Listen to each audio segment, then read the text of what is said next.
You are special. The Wemmicks were small wooden people. All of the wooden people were carved by a woodworker named Eli. His workshop sat on a hill overlooking their village. Each Wemmick was different. Some had big noses, others had large eyes. Some were tall and others were short.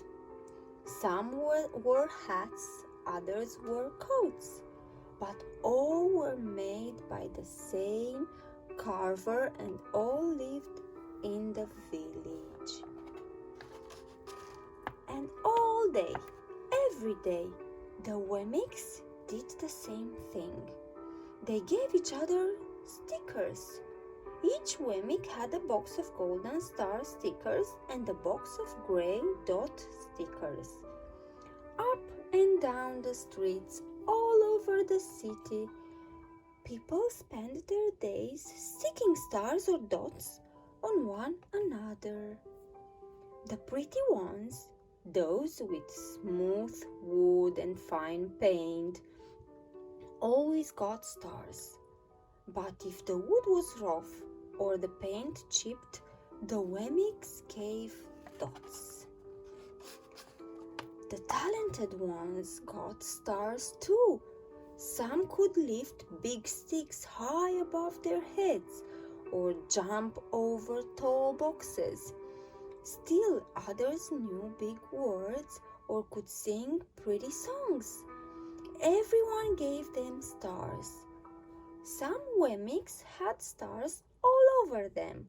Every time they got a star, it made them feel so good. It made them want to do something else and get another star. Others thought could do little. They got dots. Punchinello was one of these. He tried to jump high like the others, but he always fell.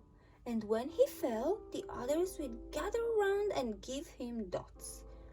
Sometimes, when he fell, his wood got scratched, so the people would give him more dots.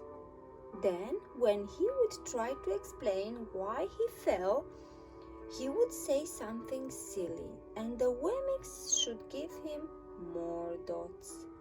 After a while, he had so many dots that he didn't want to go outside.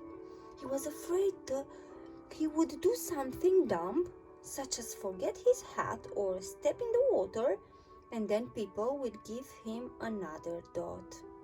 In fact, he had so many gray dots that people would come up and give him one for no reason at all. He deserves lots of dots, the wooden people would agree with one another. He's not a good wooden person. After a while, Punchinello believed them. I'm not a good Wemmick, he would say. The few times he went outside, he hung around other Wemmicks who had a lot of dots. He felt better around them. One day, he met a Wemmick who was unlike any he'd ever met. She had no dots or stars. She was just wooden. Her name was Lucia. It wasn't that people didn't try to give her stickers. It's just that the stickers didn't stick.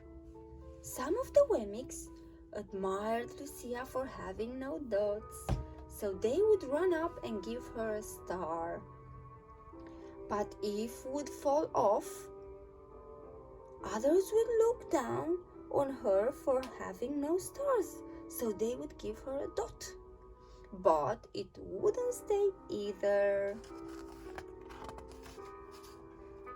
That's the way I want to be, thought Punchinello. I don't want anyone's marks. So he asked the stickerless Wemmick how she did it. It's easy, Lucia replied. Every day I go see Ellie.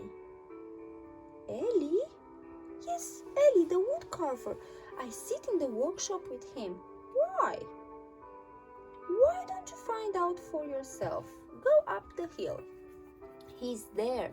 And with that, the Wemmick who had no stickers turned and skipped away.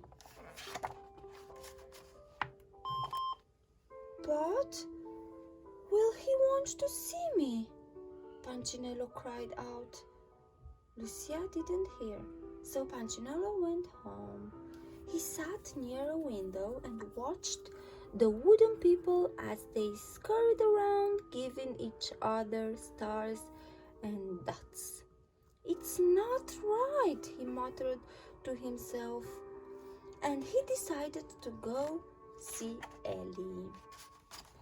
He walked up the narrow path to the top of the hill and stepped into the big shop. His wooden eyes widened at the size of everything. The stool was as tall as he was. He had to stretch on his tiptoes to see the top of the workbench. A hammer was as long as his arm. Punchinello swallowed hard. I'm not staying here. And he turned to leave. Then he heard his name. Punchinello? The voice was deep and strong. Punchinello stopped. Punchinello, how good to see you. Come and let me have a look at you. Punchinello turned slowly and looked at the large bearded craftsman. You know my name? The little Wemmick asked. Of course I know. I made you. Ellie stopped down and picked him up and set him on the bench. The maker spoke thoughtfully as he looked at the gray dots. Looks like you've been given some bad marks. I didn't mean to, Ellie. I really tried hard. Oh, you don't have to defend yourself to me, child. I don't care what the other Wemmicks think. You don't? No. And you shouldn't either. Who are they to give stars or dots? They're Wemmicks, just like you. What they think doesn't matter, Punchinello. All that matters is what I think. And I think you are pretty special. Punchinello laughed. Me? Special? Why? I can't walk fast, I can't jump. My paint is peeling. Why do I matter to you? Ellie looked at Punchinello, put his hands on those small wooden shoulders, and spoke very slowly. Because you're mine. That's why you matter to me. Punchinello had never had anyone look at him like this, much less his maker. He didn't know what to say. Every day I've been hoping you'd come, Ellie explained. I came because I met someone who had no marks, said Punchinello. I know, she told me about you. Why don't the stickers stay on her? The maker spoke softly. Because she had decided that what I think is more important than what they think. The stickers only stick if you let them. What? The stickers only stick if they matter to you. The more you trust, my love, the less you care about their stickers. I'm not sure I understand. Ellie smiled. You will, but it will take time. You've got a lot of marks for now. Just come and see me every day and let me remind you how much I care. Ellie lifted Punchinello off the bench and set him on the ground. "Remember," Ellie said as the Wemmick walked out the door, "you are special because I made you, and I don't make mistakes." Punchinello didn't stop, but in his heart he thought, "I think he really means it." And when he did, a dot fell to the ground. The end.